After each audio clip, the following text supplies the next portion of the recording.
Okay, so how do you want to do the intro this time? Well, I did it last time, so you do it. How am I supposed to know what the intro is? I didn't know what it was last time I did it. Yeah, but the podcast is your thing, dude! You're the co-host. What do you mean? Yeah, I am your co-host! I'm not the... You're the co-host. Yeah, the host is supposed to introduce every episode! But you're the co-host, and you made the topic, so you introduce it. That... Okay. Yay. Hello, ladies and gentlemen, boys, girls, freaks, geeks, blah, blah, blah, blah, blah, people of all ages. Welcome to Beneath the Mask. I am your co-host, Jesh TV, and I'm here with the actual host of the wonderful podcast we got going on here, Xenos. Hi. I know. Excellently scripted intro for that. Oh no, So that was great. That was great. I mean, today's topic, if you all have been paying attention, I sure know I haven't. Today's topic for podcast Beneath the Mask 2 Electric Boogaloo is on conspiracy theories, aka the best kind of conspiracies you can have. They're nothing but theories. I mean, yeah, conspiracy hypothesis doesn't really sound as great. Exactly. So, conspiracy theory, bada-da-bing, bada-da-boom, you've got a snappy name and it sounds cool and mysterious. I don't know about that. But sure, go on. It's like game theory, but in real life. It actually matters. Yeah. Again, sure. Anyway, so I know the show's coming out rather late this month, but that's because I have been extraordinarily busy all month doing things, what have you, and actually at the beginning of... We don't know if it's late yet, but we're recording it rather late. Yes, and I'm convinced, knowing how Soul is, he's going to get it out late. What? No. I have a perfect track record. I don't know what you mean. Soul, the last episode took you months to do. Well... Months! A month, 3 days. There's not really a lot of difference there. We recorded it in September. We uploaded it at the end of January. Yeah, well, I can probably do the same amount of work in 3 days. Yeah, because this time it's going to be much easier because we're just using the PS4 instead of that weird Discord bot that none of us knew how to work. Yeah, it wasn't the Discord bot, it was a lot of things. I had to make the background, I made the thumbnail and the background of the video were the same, but I also had to learn how to use Lightworks and Audacity. So it's, and also the Craig bot on Discord didn't really work, so there was a lot of trouble with Audacity. Exactly, so now we're just gonna do it nice, simple, plain, through the PS4 with our decent audio quality instead of the great audio quality you all were familiar with from last time. Yeah, great audio quality. That's what I call it. I think it's better than I think our PS4 mics have really good audio quality. Well, I thought the computers had better audio quality. Well, yeah, that's just because I could go into Audacity and edit the gain. For example, even though I'm still using the Razer Siren even on the PS4 now, but I would up my gain since I recorded the vocals on 2 separate tracks. I could up mine and lower yours because you're louder than I am usually. So everything sounded fine. Right, so couldn't you just... Yeah, that's semantics for later. Anyway, what we're gonna talk about now is wonderful ideas on conspiracy theories.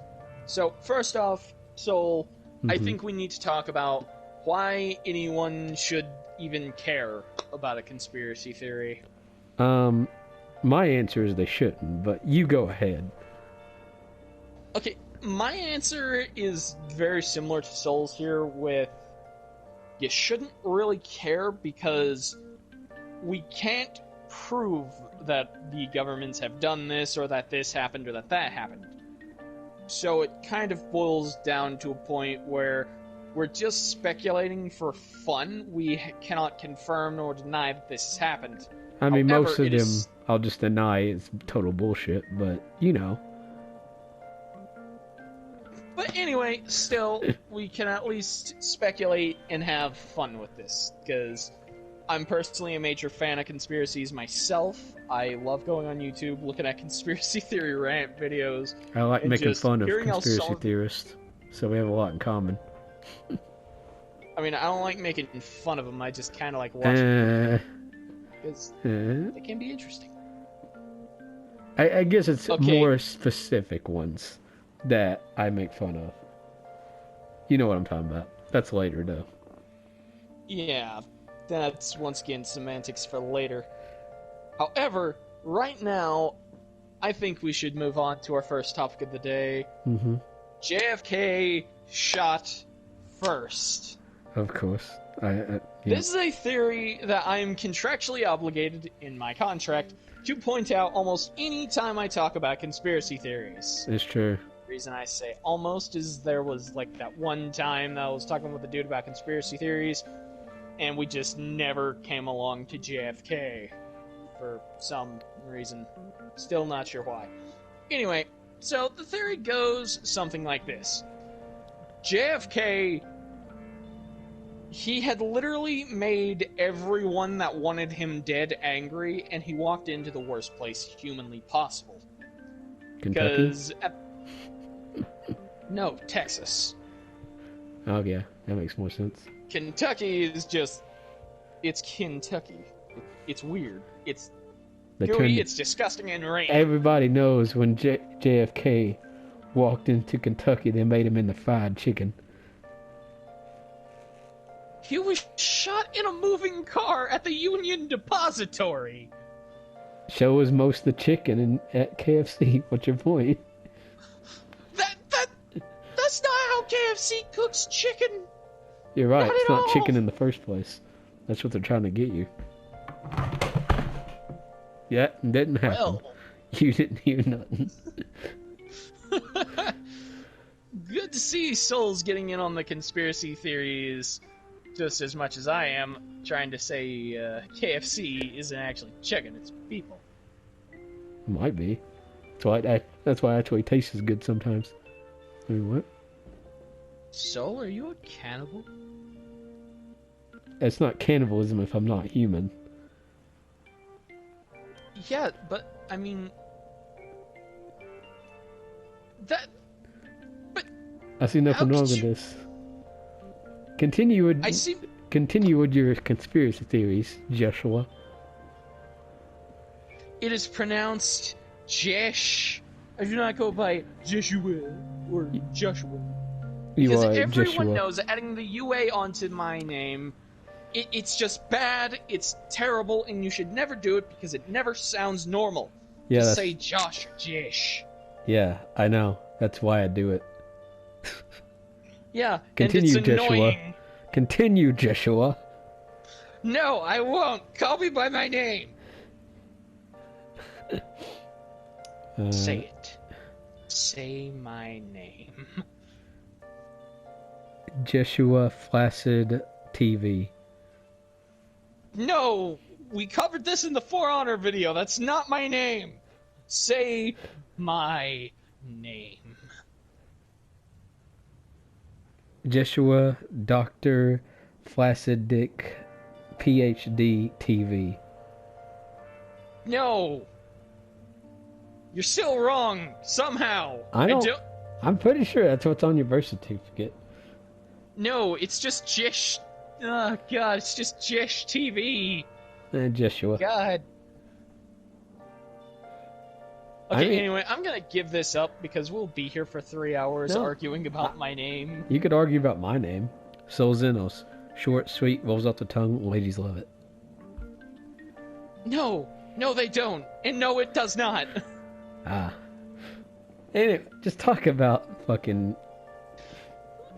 Fine. Okay, so the theory basically goes JFK kind of knew he was walking into a death trap and that, well, frankly, things weren't exactly going according to plan. Or were they? I mean, it was more of he had kind of failed at the Bay of Pigs.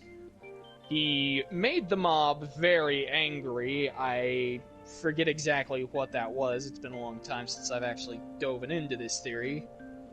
Anyway, what happened is he effectively made both the CIA, mob, and most of Cuba very angry to the point of willing to kill this man. And that's three of a very bad situation that you don't want to have. And he had even made his own wife tremendously angry at him because he slept with Marilyn Monroe. Yeah, that tends to do it. Yeah, and it was public knowledge at the time. So you can just imagine how embarrassing that must have been. Anyway, long story short, upon JFK's entry into Texas, things got really hairy really fast. Because, like a Texan. From what I know, Texans aren't hairy. I don't know. Anyway, Josh, I don't have a filter. I just say the first thing that comes to mind. What It's are just you, Dixie Blue? right now I'm feeling a little Solaris, so probably. I don't know. Most of my family, a lot of my family's from Texas, and they're hairy. I don't know. From what I know about Texas, it's not really hairy. Hairy and redneck is more of a Tennessean kind of thing. I was just saying, like, my family. Eh. Anyway, so what happened is when JFK was being paraded through town on the convoy, he was then shot by Lee Harvey Oswald. And according to the government, notice how I said according to the government, because from what I understand, no human being on Earth believes that Oswald made these 3 shots, from what I know. Because we have marksmen that can't do it.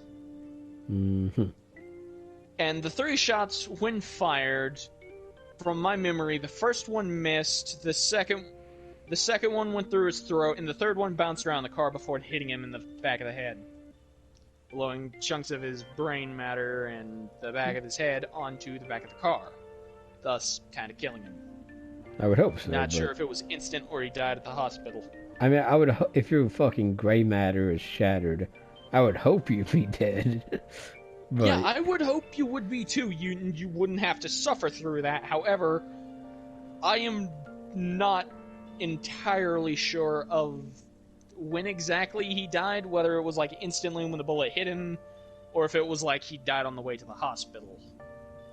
Once again, it's been a hot minute since I've looked into this.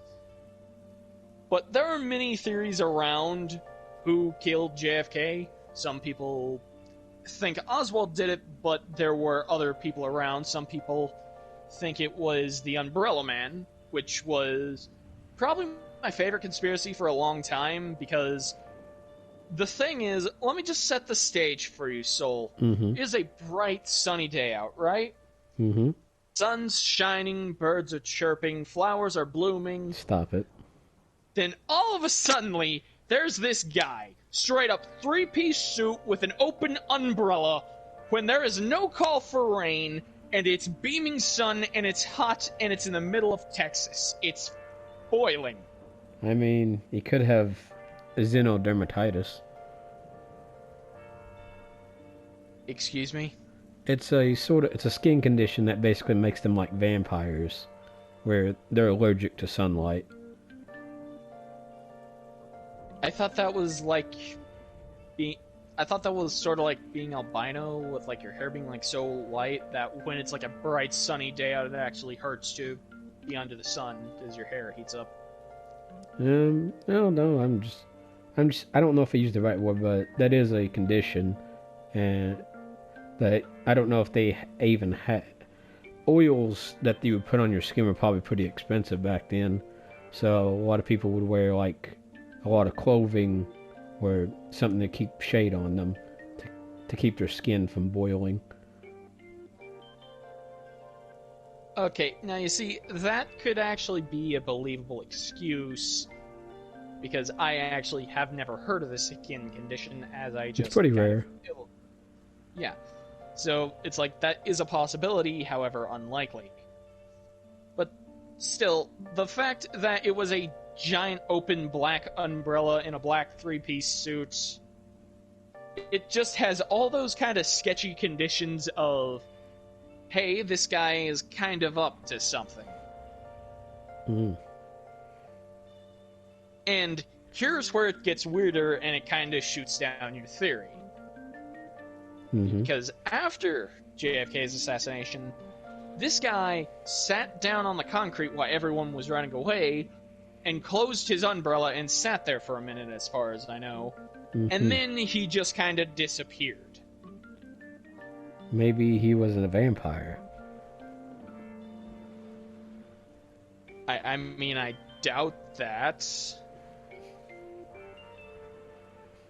However, most people think what the Umbrella Man had to do with this was he was sitting on the sidewalk, and then when the bullet was fired, he spun his umbrella, therefore activating a contraption that would fire a bullet towards JFK.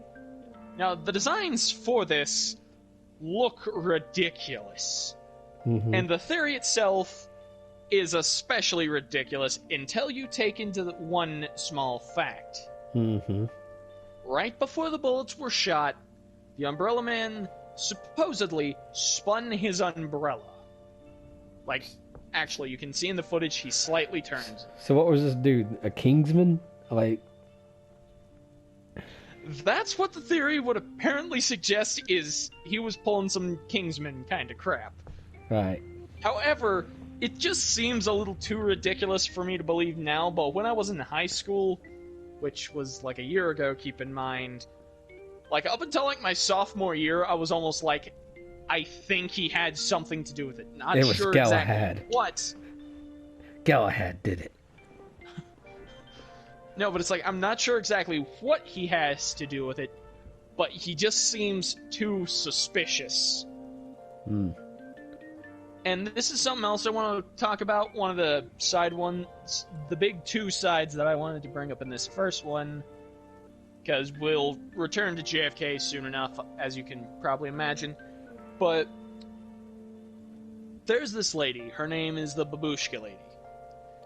The what? And she's named after the babushka that was on her head, because that's like a thing in Russia that they have like a weird hat. Anyway, it's a long story. Look up babushka cats if you don't know what it is and throw it up on screen, would you? Because that would be so nice. So nice. Great, more work.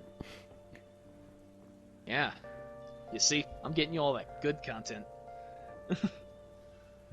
Unless you're listening to this purely audioly, and in which case, that's not going to be so good. I mean, there's a lot of podcasts that have video versions, and you wouldn't get it if you didn't watch the video version. I know, but it's like I don't want it to come off as we're keeping anyone else from having a good experience with the podcast just because they're not watching this on YouTube or somewhere where you can get the video and edit it a little. Oh. Anyway, so back to the babushka lady.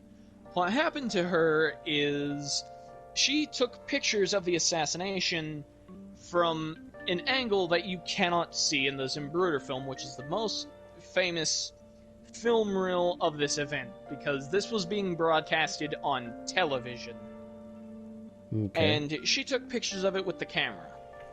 Apparently, from what we know, we have actual photos of this woman, so we know she exists. Okay. But she had her camera confiscated by some men in black, and then all of a sudden she was told, oh, you'll get your camera back soon, don't worry. After they inspected the camera, what wound up happening is when she got it back, the film was suspiciously removed. Okay. I mean, probably lucky she got it back at all, to be honest. No, I'm like, number one, she's lucky she got it back. Number two, while I do think that some men in black actually approached her, like, hey, we need to see your film reel. I kind of think they did wipe at least one picture off, maybe not a few like she claims. However, that does seem like a very CIA, FBI kind of thing to do, just kind of delete the evidence. They do it all the time in the supposed alien genres of, like, investigation conspiracies. Mm-hmm. Anyway, what happened is they erased the evidence. And she's like, I can't believe they erased it. Imagine what they're hiding. Mm-hmm. But still, it just kind of feels like if the CIA or FBI actually did something like that, they would not give it back because it's kind of from a crime scene. Yeah. And it's one of the most important crime scenes since it's the president's death. But keep in mind, when the camera was taken and wiped, we still supposedly did not know exactly how Oswald killed JFK, or if he killed JFK. I don't even believe Oswald's name was fully associated with the assassination at that time. Mm-hmm. But yeah, any extra thoughts? Because I've already given mine.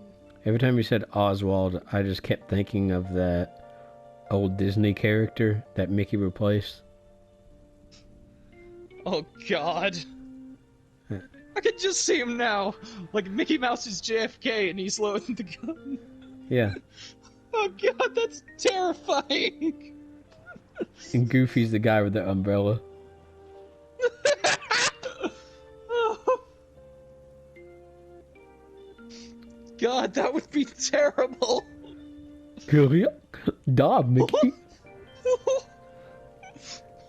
You're gonna die, Mouse. And then God, that's... Donald Duck is the babushka lady. No questions. No. Okay. I guess go on to your next point. No, that's like the whole point of the argument. I don't think we're gonna top the weird Disney murder of Mickey Mouse conducted by Oswald. I don't know what you mean. Okay. Wait, no. I'm trying... No, wait. JFK was Walt Disney, and Mickey Mouse was Marilyn Monroe. No. Mickey Mouse was not Marilyn Monroe. Mickey Mouse was Jacqueline. Oh. You know JFK's wife? Well, I don't know. Well, Oswald kind of cheated on... well, okay. JFK... No. Walt Disney cheated on Oswald with Mickey. We all know this. Yeah, that's what I was trying to say. You know. Until I forgot how to talk. Okay, so let's move on to one that I'm gonna say is a bit more lighthearted than the JFK assassination. No, I was having a fun time. But it's also one of... What? I was like, oh, more lighthearted? My heart can't get any lighter. Yeah, than the whimsical murder of Walt Disney. Oh, gosh. Oh. Okay, so next we're gonna talk about a guy named D.B. Cooper, a.k.a. Dan Cooper. Okay. Now this guy, this guy right here, is awesome. Oh, okay. No, from what I can tell, he is the only successful planejacker in history. He's never been caught, never been found, and still committed an act of air piracy and got away with the money. Okay. So, here's basically what happened. One day, he got on a plane, and he was dressed in a nice pressed suit, bought a ticket as the name D.B. Cooper. However, Dragon Ball Cooper. However, the thing that printed off the ticket messed it up, and it came out to Dan Cooper. Okay. Instead of D.B. Cooper. Anyway, he gets on the plane, they take off. One of the flight attendants goes up to him, and he orders a whiskey, I believe is what he ordered. Maybe it was like a whiskey-flavored soda or something like that. Either way, I remember he ordered something very James Bond-esque that was like whiskey or something. I think there's a drink called plain jacking. Oh, yes. Could I have one of those, please? I mean, there's an aviator. That's, you know. Yeah, but that's meant to be like a cool pilot thing. Like, oh, what are you? Oh, I'm one of the aviators. No, aviator's like... Only thing I remember about how to make an aviator is that you add a violet to make it blue. I don't remember anything else how to make them. Okay, continue. Okay, it just got unnervingly bright in here. Like, that stroke kind of hurt my eyes. Ugh. Anyway, so after he orders this soda, what ends up happening is he then slips a note. Once he gets his soda, he slips a note to the flight attendant, and she just kind of accepts it, laughs, puts it in her pocket, and begins to walk away.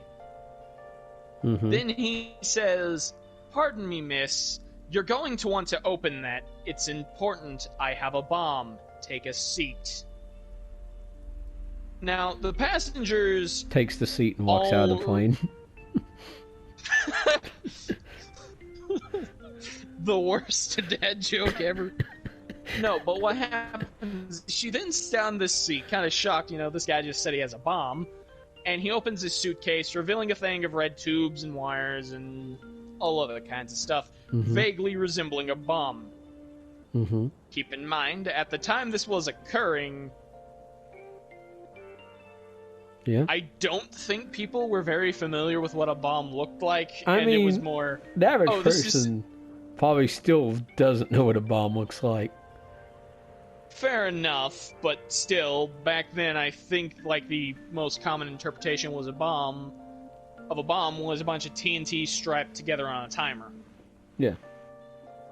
And what he then said was, "Now remember, no funny business. I want you to tell the pilot to contact the proper authorities, but make sure you tell them that I want so much money, and then I'll give you the passengers, but the crew has to stay on board." They then landed in Seattle, from my recollection of this story, where they made the exchange, and then the plane took off. Delson Roll showed up. No, this is well before Delson Rowe's time. It would be like... I think this would be like in the time of his father, so... Found out how Mom and Dad died in infamous Second Son, they tried to stop D.B. Cooper. Straight up died. Okay, anyway, here's what then proceeds to happen. He then crams all the crew in the front part of the plane and then says, "I don't want any of you to come to the back." He then sets a destination for Mexico City. And then somewhere between Seattle and Mexico City, he then jumps out of the plane. It is unsure where he landed or where he jumped. However, he did jump out of the plane, leaving only three pieces of evidence that he ever was on the plane. Because he took all of the money. Okay. However, one thing he did have... A few things that we know that he did leave is his tie, a stick of gum, and then one other thing that I think it was the FBI confiscated that no one has proceeded to identify. And here's where it gets weirder. Are you ready for this? Yeah. DB's body was never found. The money was never... Okay, one bag of money was actually found. A single bag. But it is unclear where he went, what happened to him, and where the money is. And this case was actually recently closed back in, I believe, 2015.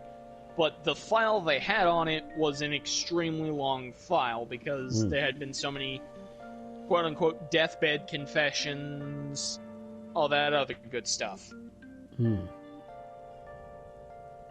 And so what happened was when he jumped out of the plane, he landed in quicksand and found an underground city. What is this a reference to? Don't worry about it. No. Continue with your reference of what you think happened to good old D.B. Cooper, because I wasn't finished explaining. Oh, like, finish why explaining. he might... What makes you think I was referencing anything? What do I look like? Joshua? It was oddly specific. Yeah, that tends to happen. So explain. Look, left of the nearest sand mound, there might be a pit of quicksand that if you go just right and center, you'll go down a hole into a city.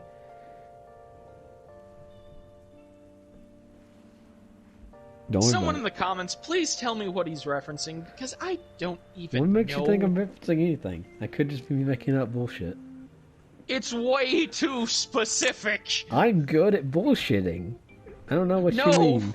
No, you are not. Mm-hmm. Okay, anyway, so here's why most people believe that D.B. Cooper didn't survive the fall. I prefer to call him Dragon Ball Cooper. Anyway, when Dan supposedly jumped, he had to be carrying, from what I remember, equivalent to 3 different bags of cash. Okay. One bag was found by a small child on a hike, and when they reported it to the authorities, they then revealed that, oh yeah, this money has the same stuff that we gave to Cooper, and that's how we can identify that this is the money we gave to him. Mm-hmm. And that was probably the biggest lead we ever got. However, where the bag landed was a heavily forested area. That, coupled with the weather conditions on that night, revealed that where D.B. Cooper should have jumped, there was a very large overcast. So it's unclear that he would have been able to see. We know that at least he was experienced in it. Mm-hmm. Then there was the fact that there was 3 different parachutes that he was given, because that was one of the conditions and things that he asked for. He asked for 3 parachutes. They gave him 3 parachutes. One was sewn shut, one was a trainer chute that was very hard to steer, and from what I can tell, the other one was an actual parachute. Okay. None of these chutes were ever recovered. And... Why didn't you just make them all duds? I'm not entirely sure. I suppose he would have noticed, and that would have counted as funny business, so click, click, bang, they destroy the plane. If one was hard to... Well, what was the other one? One was hard to steal, one was normal. And one was actually sewn shut. Yeah, it's like... So they did try funny business, why didn't you just go all the way? I'm not entirely sure. From what I know, the government has never revealed why they did that. Maybe it was in hopes that he just wouldn't notice and that they would kill him? I don't know. Either way, the point stands that his body was never recovered and Dan Cooper has never been identified. All we have is like the one sketch of him that has made the rounds across the country that's like, have you seen this man? And if you ask me, he looks like one of those guys that you would find in one of those movies about the Men in Black. You know the ones? The one with Will Smith? Yeah, like those ones. Like if they were to have a sketch of like a Man in Black, this is the guy it would look like. Okay. Because they asked both the flight attendants that actually encountered Dan, and they both then described exactly what he looked like, and their sketches were apparently similar enough to warrant, okay, yeah, this is definitely the guy. I don't know, like, to be honest, sketches are pretty... they're not very reliable, I guess. Yeah, because artist renditions. Yeah. As an artist, I know. You know what I'm imagining now? What?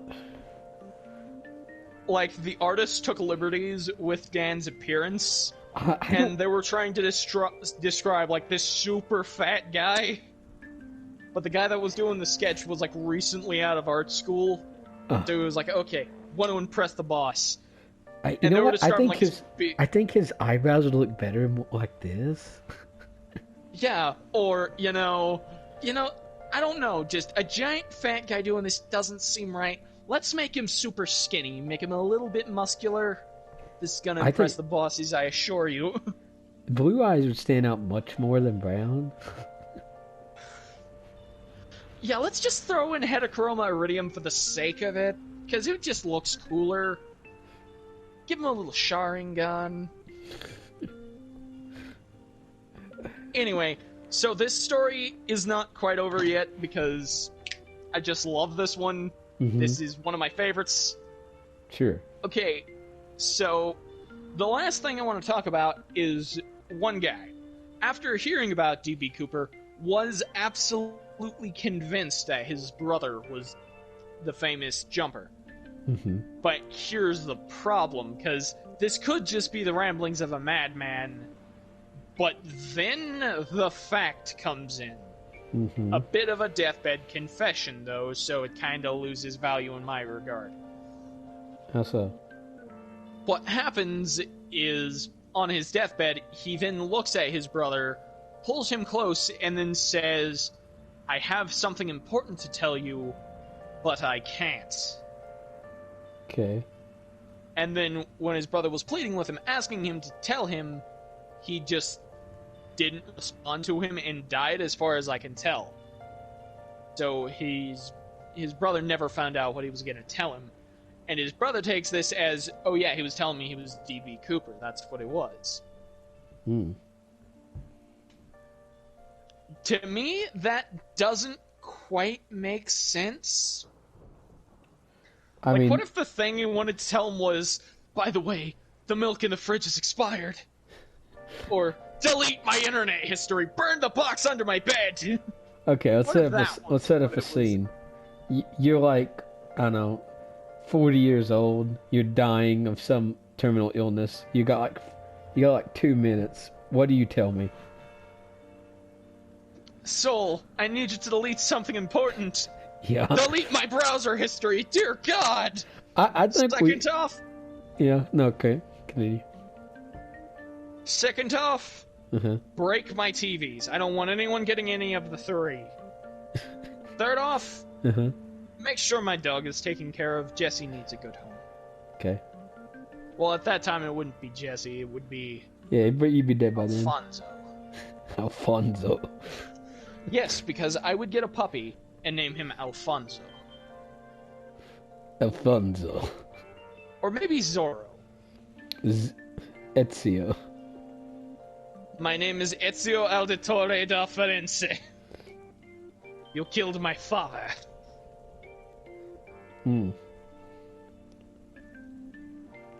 Gotta say, like, I think we know each other by each other so well enough at this point that saying delete my browser history just goes unsaid, you know? Yeah, that would go unsaid, so what I would probably tell you isn't delete my browser history as the first thing. The thing I would probably tell you is, do me a favor, take care of my family. If they need anything, just do that, because at the age of 40, I'm going to have a family of some kind.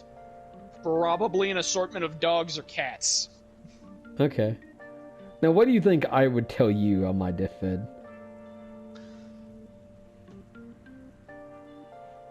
Okay, now that I actually don't know, mainly because I really hope I never have to see you at that point. What, do you think you die before me? I'm older. I hope I would. Oh, why's that? Being a bitch? Nah, man. I just am kind of sick of losing people. And the last person I want to lose is my best friend. What a bitch. Yeah. What a loser, bro. Anyway, what would you tell me on your deathbed if we ever had this deathbed confessional scene? Okay, so let's say I'm 40. So do you want me to speak, like, idealistically or realistically? both. Realistically, I'd be like, complete one of my stories and take care of my cat, because I'll probably have a cat. I'm a cat person. Idealistically, it'd be a sort of similar thing, take care of my family, stuff like that. But it's me, so... Take care of my cat girls. Yeah. They need a good home. Oh. Yeah.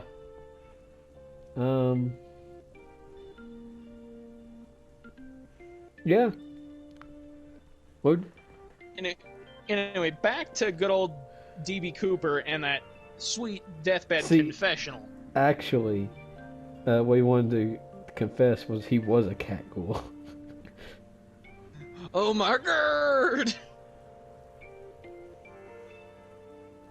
Okay, anyway, though. So wait. Now I have to... Okay, if this guy died on his deathbed, his brother would have to have reason to suspect he was D.B. Cooper in the first place, right? Right. Not just, oh, this is what he wanted to admit for no reason. So what reasoning does he have to suspect his brother? From what I remember, the thing was his brother was actually an experienced jumper and he was out of town at the time of the D.B. Cooper incidents. Plus, I guess it just kind of seemed like something he would do. Okay. In my professional opinion, that is not enough to start suspecting your brother.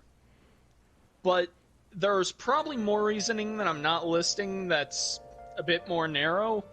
I just know this is like one of the big deathbed confessions that people are like, oh yeah, that was more than likely not D.B. Cooper. More than likely. So his brother didn't meet, like, I guess, the age or how he looked? No, his brother met the age. I don't know about how he looked. I have actually never seen a picture of this brother. But yeah, according to him, he was convinced D.B. Cooper was his brother. I still am not exactly sold on that. Also, I have a lot of problems with this. Also, if you're convinced that your relative got away with a lot of money, why would you be vocal about it instead of, I don't know, trying to look for it? He wasn't vocal about it until after his brother died, from my understanding. Yeah, but like, And if you were convinced, right, you'd probably try to look for it. I mean, I guess when he was cleaning out his stuff, like, he was searching frantically for any of this cash, I guess. And just decided to announce it when he couldn't find shit? Yeah, because, I mean, think about it and think like you are Dan Cooper, and you got away with, like, this ton of cash. Okay. I would never keep that in my home. I would keep my well-funded self with cash well out of state, to the point where no one can find it and that money is regularly being embezzled. I'm pretty dumb, so I'd probably hide it in my home. My thing is, I go to the extreme of hide it somewhere where no one can find it, and knowing my luck, I would completely forget where I put it. Yeah. Because if I was going to hide something like that, I would hide it in a very specific spot.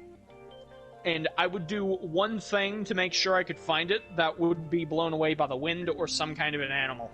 Yeah. Like, you go into a forest. Okay, this tree with the weird marking, this marks where it is. You go back like a year later and like fucking whole forest is chopped down. Yeah, it's like, well, I guess. No, but you also gotta remember this. If he was going to spend any of that money at all, he could not go to any big franchise, he could not make some big purchase, and he definitely could not put it into a bank. Yeah.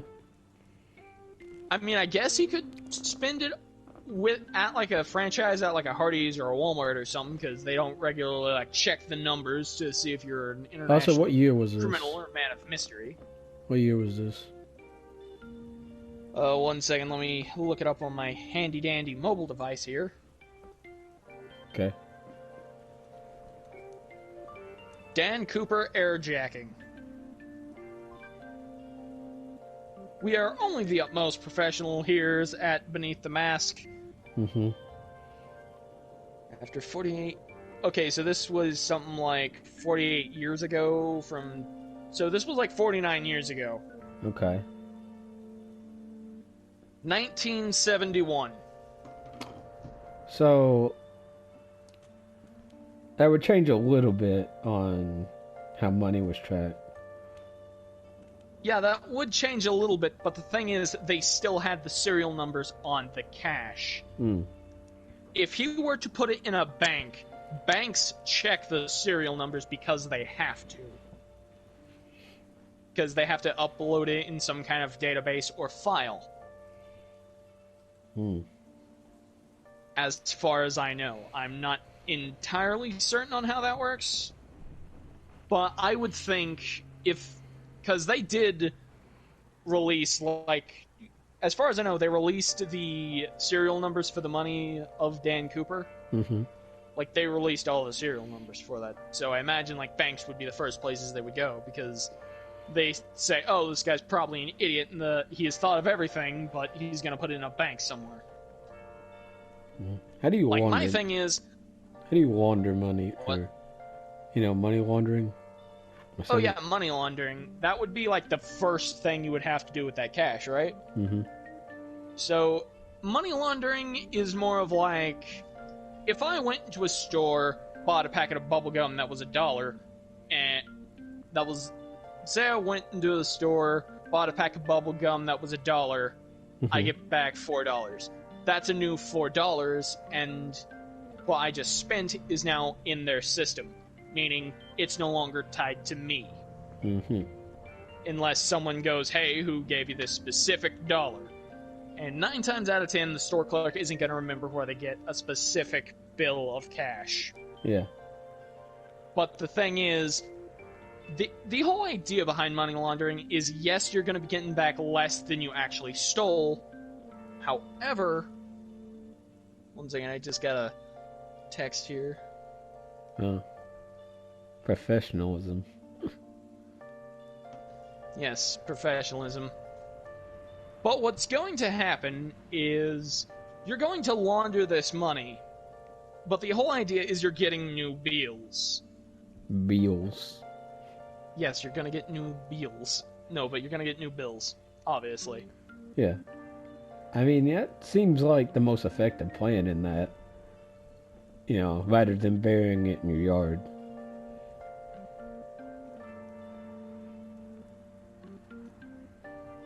Okay, so I'm not the only one who just comes up with the plan of bury it somewhere. Just don't keep it on hand at all.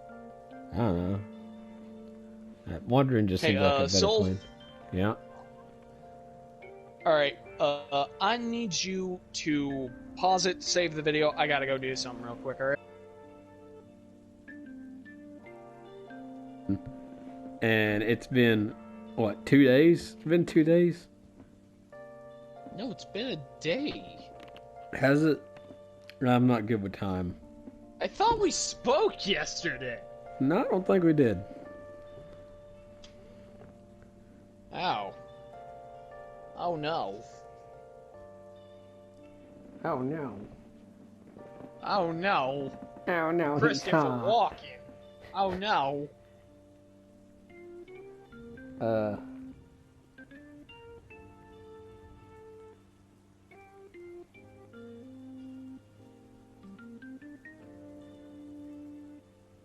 I think we were still on DB Cooper.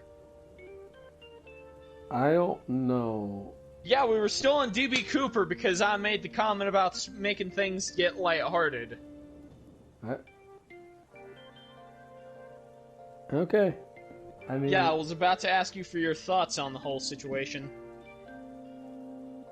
Well, I don't mean to alarm you, but it's been like 2 days. I don't.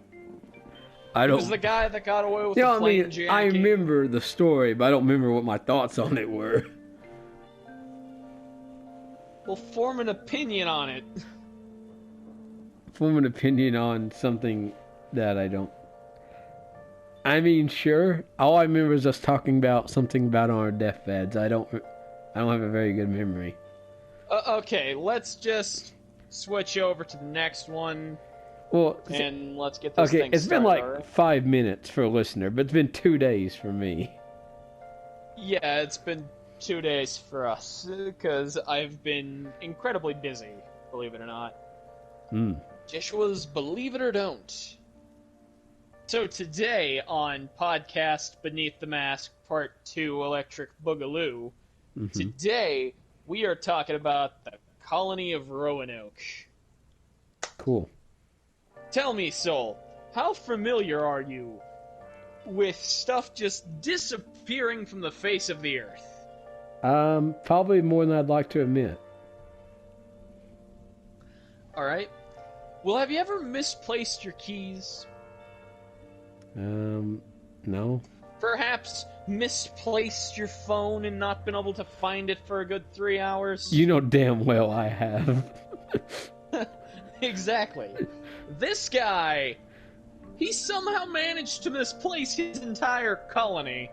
As you do. Yeah, you know, you just walk outside one day and then it's like, oh, well, left the colony at home, better go get it, you know. But the story of Roanoke goes something like this. So the mayor of Roanoke leaves Roanoke to go to England for some reason. I don't think they ever exactly state what it was. I believe he had a meeting with... He needed more powdered wigs. Actually, no, I think it was they went to get some supplies or something. All I remember is he left for England. And then when he came back, the colony was just gone. Not a trace of it left, but one word on a tree. Would you like to guess what this word was? Roanoke? You might. Oh, yeah. It was Roanoke. Okay, was the town already named Roanoke, or? I don't know if it was already named Roanoke or what, but all I remember is the town just vanished, and no one knows what happened, even to this day. What if it was, instead of Roanoke, it was meant as Rowan, like, comma, oak, question mark, and it's like, is this tree, like, a rowan or an oak tree? No, like they took a rowing boat out to the large oak tree or something like that. I don't know, you know the one tree thing in Pocahontas? What? Okay, in Pocahontas, there's like this giant tree. I imagine it like that, but it's a giant oak tree. And they were just like, oh yeah, let's just take a rowing boat out to that. Make sure you leave Roanoke on the tree, that way they know where we went. Well, rowan is a type of tree, too. Rowan? Yeah, that's a type of tree. Pretty sure. Because all Pokemon professors are named after trees, and there's a Professor Rowan. Professor von Rowenheim. Okay, so what are your thoughts? It's not a lot of information. I've actually heard of this before, but I don't know. There's not really a lot to go off of on that. I mean, I learned about it in 8th grade, and I was kind of amazed by it. Now it's just kind of like...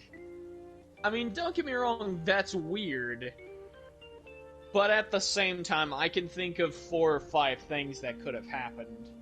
The most likely theory is they just kind of integrated with some local Indian tribe or something like that.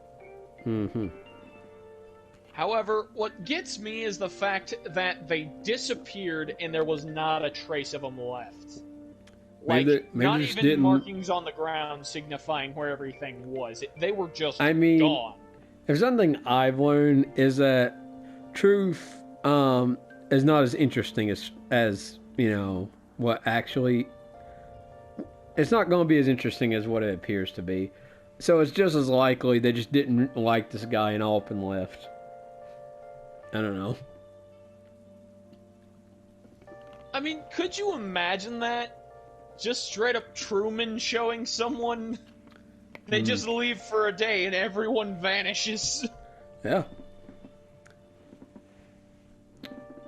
Okay, so the next thing I have up on our list is the escape from Alcatraz. Of course. And I can only just say the escape from Alcatraz because as far as we know, there was only ever one of them. Okay. Now, how familiar are you with this, Soul? The cells aren't very comfortable, I'll tell you that. But I don't think that's what you were asking. No, like the escapees from Oh. Alcatraz. Pretend I don't know anything.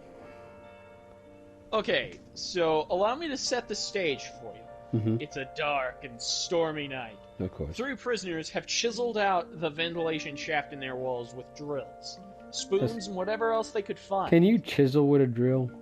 I think you can only chisel with a chisel. Well, I mean, what happened is they went up to, like, the little vents down in their cell with a drill, and just anything they could find and just chipped away at it for, I think, like, an entire year. And you want to know how they got away with this and how no one caught them when they were doing it? How? You see, Alcatraz at the time had this thing called Music Hour, where inmates were allowed to play their music. For musical instruments they had either bought or took in with them. Now, as you can imagine, not everyone's going to be a skilled musician, and they're going to be loud. So, they had enough time to drill holes to weaken the concrete. Then, on this night, they proceeded to pull them out and climb through the vent onto the roof. Okay. From there, they then shimmied down onto the shore, where they began to inflate a boat that they had made from old prison jackets, with a accordion, I believe. Like what? Okay, you know how air pumps are normally when you have to do them manually. Yeah. Think that, but with an accordion. Would that work? Yes, but it takes a lot of modification. Wouldn't an accordion be making sounds the whole time? Yeah, I know. Which, kind of why I'm surprised they didn't get caught. I mean, if it was music hour or whatever, maybe, but that... No, they weren't trying to escape during music hour. No. Because this was pitch black at night in the middle of a storm. As far as I know, everyone was asleep. And here's where things begin to get interesting. They proceed to cross the harbor, where they were never seen again. Okay. But, here's what happened. I like that. Nuts. Makes this... What? None. Okay, anyway, here's what proceeds to happen. A few days later, after they have found out, oh god, these guys have left and they've gone. Also, another interesting thing they did, I gotta say this, because it's hilarious how they found them. Okay, so you know in cartoons how a lot of the time what they'll do is, like, they'll make a makeshift body out of pillows and, like, a basketball? They were doing that, but with papier-mâché heads. I mean, yeah. Yeah, they made actual papier-mâché heads of themselves and made it look like they were sleeping, which, gotta give them points there, that is really creative. But anyway, back to these guys' untimely demises, as I think. So, a few items washed up a few days later. These were personal items and a list of people of who to contact on the outside once they finally got back to land. As you can imagine, these are not items one would naturally part with. A manhunt was conducted all across, I believe, all across America and into Mexico. However, nothing was ever found. But this is the odd kicker. Mm-hmm. Because they pull something that you and I would probably pull. That doesn't sound good. Oh yeah, this is definitely not going to be good. You see, what they did was their family reported two strange women that they had never seen before in their lives start showing up to funerals dressed in black, and you could not see their face clearly. Ever. Oh, they attended their own funerals?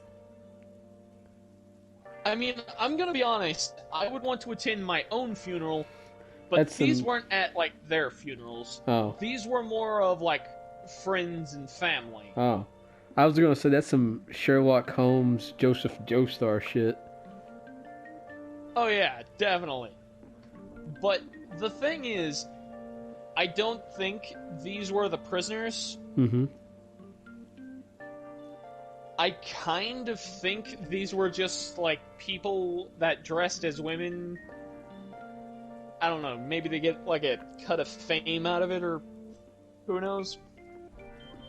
But one thing I do know is they're more than likely dead at the bottom of the ocean. Most things at the bottom of the ocean are. Actually, no. Never mind. I take that back. Yeah, because sea creatures exist. Yeah, something I've learned. The deeper you go, the weirder they get. That is true. But what are your thoughts on the escapees from Alcatraz? I feel like there's more to that story, but I mean, don't get me wrong. There is a lot more, but I'm just giving you a brief overview because I don't really have time to go into every little facet and every detail. While I would love to, I can't really do that here. I don't know. You ever watch those ghost hunting shows where they go to Alcatraz? Oh, I have seen some of those. Those can get really boring, I've noticed. Yeah, I don't know. I feel like no one's doing ghost hunting shows right. I mean, so far, the best ghost hunting show I've seen, and this is me being full honest here, keep in mind, I do not like BuzzFeed. But BuzzFeed Unsolved, their ghost episodes are actually kind of good, mainly because it's the best way I can describe it is it's Drake and Josh hunting ghosts. Isn't that just us? Basically. Like, actually, go check them out, Soul. You might like I think I've stuff. seen, like, an animatic of it. Yeah. I see an Yeah, plus I sent you the DB Cooper one, I believe.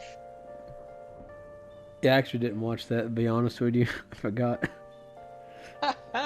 What a loser doesn't watch what I send him. Yeah. I totally have never done that before. Yeah. I do it with everything.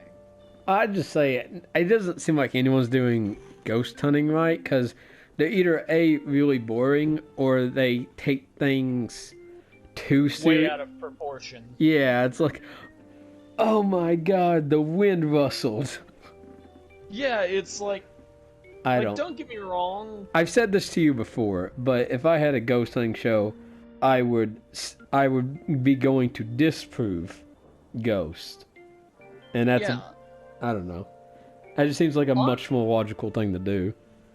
Honestly, though, I think when it involves, like, ghost stories and ghosts, I think you need two hosts for that kind of show, and the best thing you could do, get someone who wholeheartedly believes in ghosts, and someone who believes everything can be proven with science, and just let them bounce off. And neither of those people are us. Exactly. Because, you know, it's like, I'm very logical. I think ghosts and supernatural are very cool, but until I see it, it's kind of nah. I'm gonna be honest, as far as I'm concerned, I think ghosts and spirits are real. I don't think they're as common as people try to make them out to be. Yeah, also two host thing, because as much as I like it, Rooster Teeth has their ghost hunting show, Haunter. But Rooster Teeth has one? Yeah, you know about that? No, I didn't know about that. Well, I only watch Rooster Teeth for Ruby and Camp Camp. Let's be entirely honest with her. I like the Rooster Teeth podcast, and sometimes Achievement Hunter. Not the point. I saw one of their podcasts, actually. The one about the dinosaur-shaped chicken nuggets. Like, that's all I remember from it, and I remember laughing my rear end off. I think I know It that. was Jean freaking out over dinosaur-shaped chicken nuggets. So, yeah, but the thing about Haunter is that there's like, I don't remember how, like at least 8 guys. And so, I don't know, bit much. Okay, but to tie this all back to Alcatraz here, because we gotta move on from that, what are your thoughts on it? Did they live? Did they drown? Well, obviously, the Midgard serpent showed up, swallowed them, and isekai'd them into a Nordic fantasy world.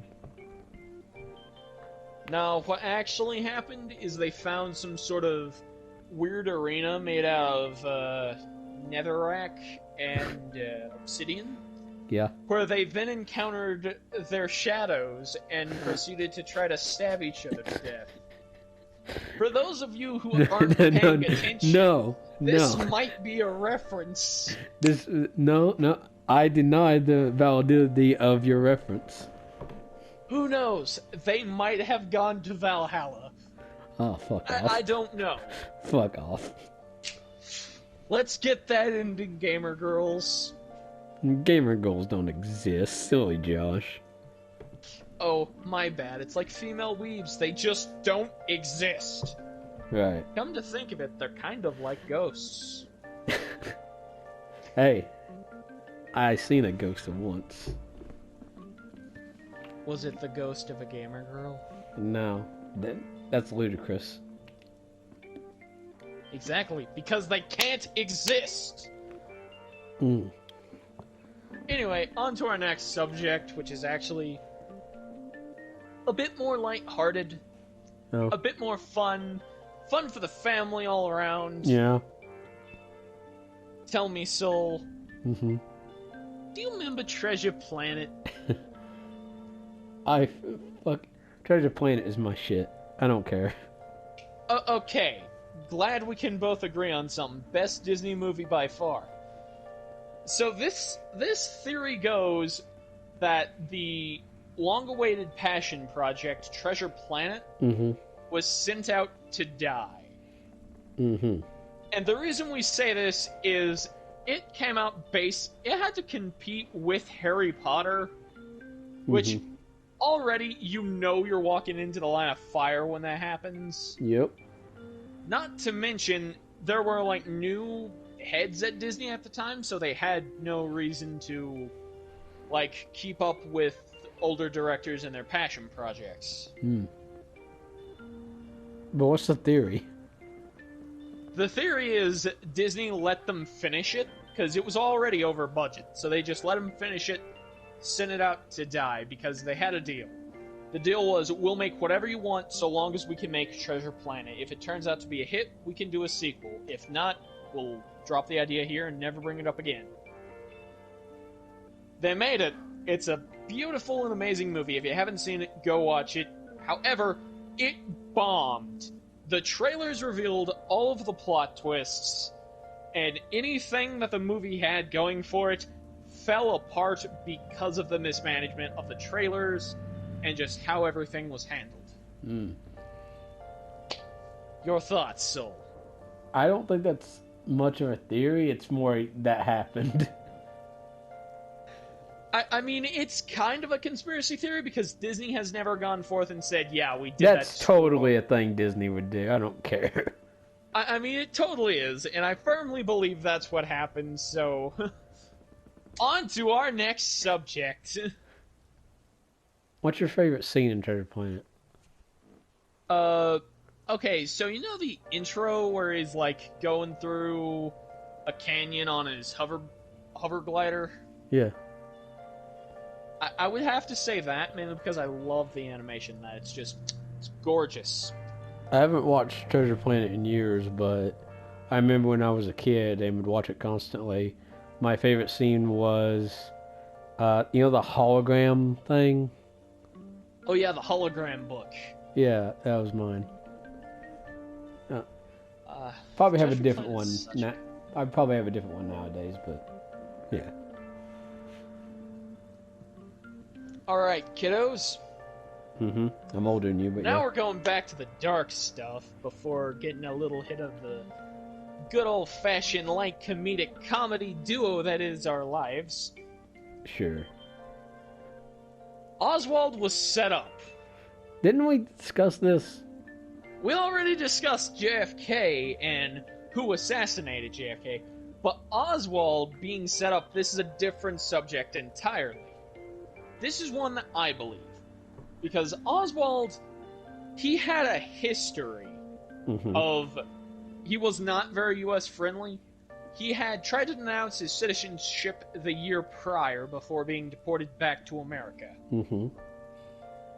And here's where it gets weirder. They said there were too many exit points on the route that JFK was taking. So just take a lucky guess how many of these contingency points they bothered to check. Go on, take a lucky guess. None of them? Exactly. None of them. And they decided not to inform the CIA or the FBI or President Kennedy himself.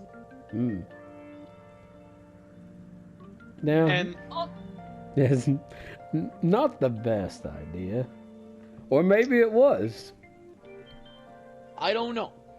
I can't say That for depends certain what- that the FBI and CIA set JFK up for one major headache, but I'm pretty sure that's what happened. Yeah, everybody knows, you know, on that Friday, you know, JFK went home. Man, I need an ibuprofen. Yeah, shucks, man. Today was a hard day. But anyway, here's how the theory goes. Oswald takes the shots. He misses, only fires one bullet. The other two shots are sounded. Oswald then proceeds to have a brief moment of panic. Because he missed the president. He didn't kill him.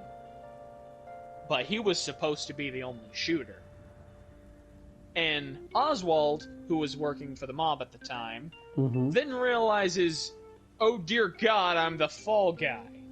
I wasn't meant to succeed. I wasn't meant to get away scot-free. I was meant to be the guy that gets blamed. He then proceeds to run to a nearby movie theater and gun down a police officer. I forget the exact officer's name, God rest his soul. However, it is confirmed that Oswald did shoot him and murder him. Then when Oswald is being trialed, and they basically have him dead to rights of, we know you killed the president, a guy by the name of Jack Ruby steps in and proceeds to gun down Oswald in a crowd of people, claiming it was for the death of his president and for his country. However, this is a conspiracy theory, and I think we all know that doesn't slide here now, does it? A lot of theorists say that the way Oswald got taken out was akin to the way the mob tends to deal with people. They shut him up before he could snitch. I was gonna say, before he could put your jaw on the concrete and break it. Oh no, the mob isn't that bad. The Oh, mob is more that the take you Yakuza? into an empty warehouse and beat you to death with a wrench. Am I thinking of the Yakuza? You might be thinking of the Yakuza, because the mob is a lot more... They'll take you into a warehouse, beat you senseless with a wrench, and break your leg before saying, give us our money. And if you don't give them their money, or say you're in the mob and you betray the mob, they have you taken care of, as in... Yeah. They end everything. I know nothing about this. Anyway, what's your thoughts on this, Soul? Was Oswald set up? Well, here's the thing. You say Oswald had the idea that he's the fall guy, but there's no way they could predict whether Oswald was going to miss or not. The thing... Here's the thing. Uh-huh. I don't think they were predicting that Oswald was going to miss. What I personally think is they had 2 shooters set up just in case he missed. Like 1 out of the 3 is gonna hit? Yeah, 1 out of the 3 is bound to hit him. If not all 3. Time's a charm. What if all 3 hit? If all 3 hit, job well done, guys. Job well done. Well, yeah, but then, I don't know. Didn't that be pretty obvious? That was what would say if all 3 of them hit. You know, 3 bullets come from 3 different trajectories. The thing... As far as we know, this might not have been a mob thing. This could have been a mob working with the FBI, because that would not be the first time this has happened. Hmm. Just maybe the first time on the scale of, hey, let's kill the president. Hmm. My personal belief is Oswald got set up, realized he was the fall guy, booked it, only to then be cornered and think, oh god, this is the end, gun down a police officer, then be arrested, only to then be gunned down by Jack Ruby before he can give any names. Makes sense.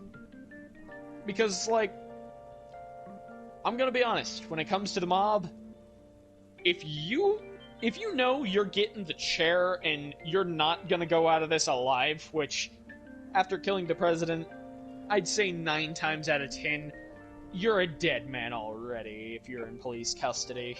I don't know how They will get you to the chair as soon as possible. Yeah, I'm not sure how my grandfather survived.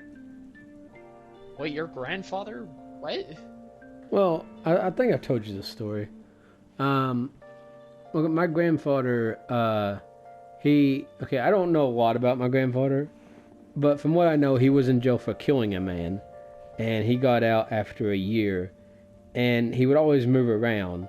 My grandmother said that one time he was at a construction site, because my grandfather worked as a carpenter, and one guy was talking about the mob. They packed up that day, and I don't know, they just kept moving around until they settled down.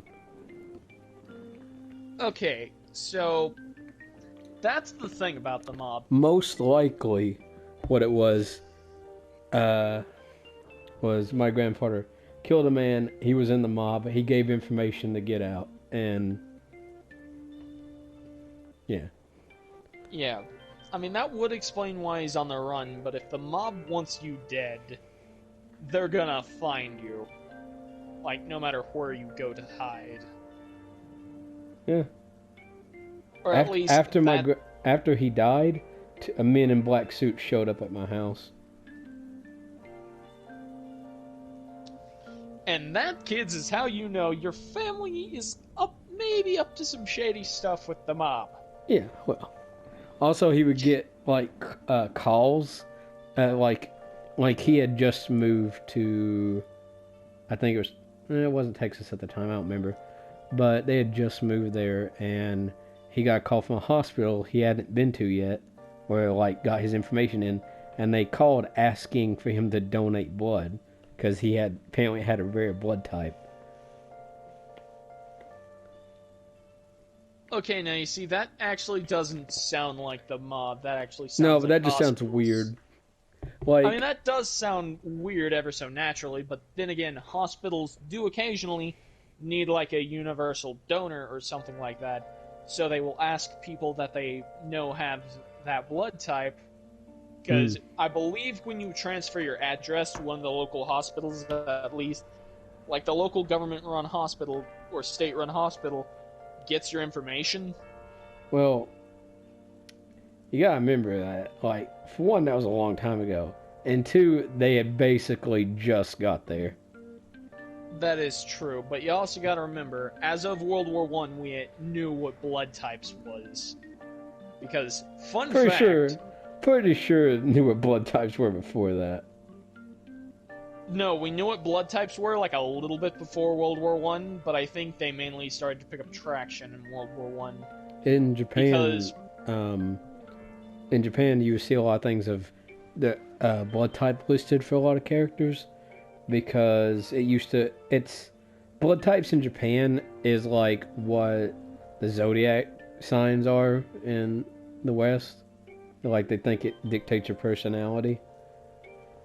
Ah, yes, you see, I am a Leo, so naturally I'm going to forgive every single person I know, but get enraged the moment someone ever so slightly wrongs me. I mean, here's the thing, like, they can sound accurate and stuff, but, like, I don't know. Like, don't get me wrong, zodiacs can sound accurate, but just because you're a Libra does not mean you have the right or the personality type to rape your best friend's cousin, crash his car into a local Dairy Queen, and then spray paint it with the intestines of a goat. Just because you're a Libra, no. No, Janet. It's not because you're a Gemini, you're just a bitch. Exactly. See, this guy gets it. I'm a Cancer. Ah, I see. You make crappy jokes on the internet as well. What? I don't know, what does it say about Cancers, Josh? A local astrologist? Okay, Google. What does being a Cancer normally entail? You're not gonna get astrology.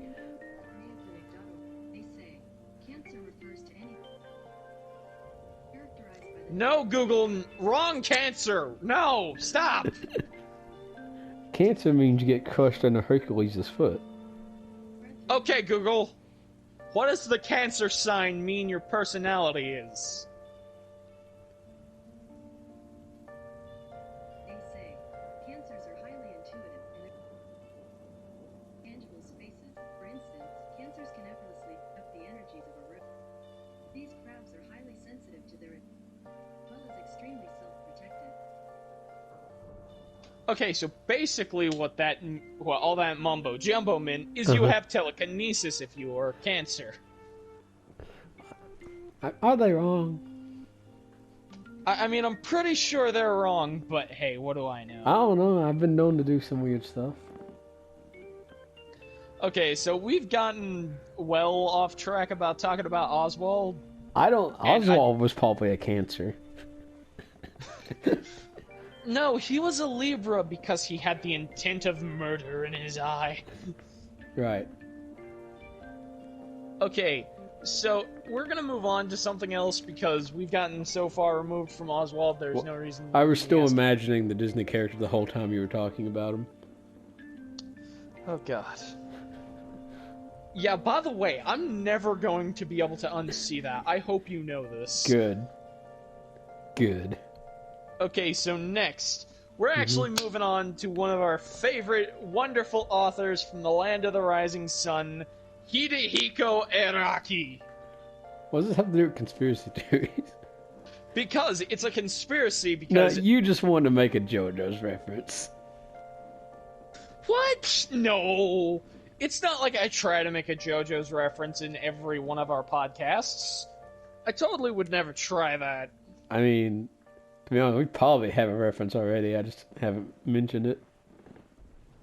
I mean, we're bound to have at least done one, but So anyway, this is actually a conspiracy theory because the Phantom Blood movie never got a home video release.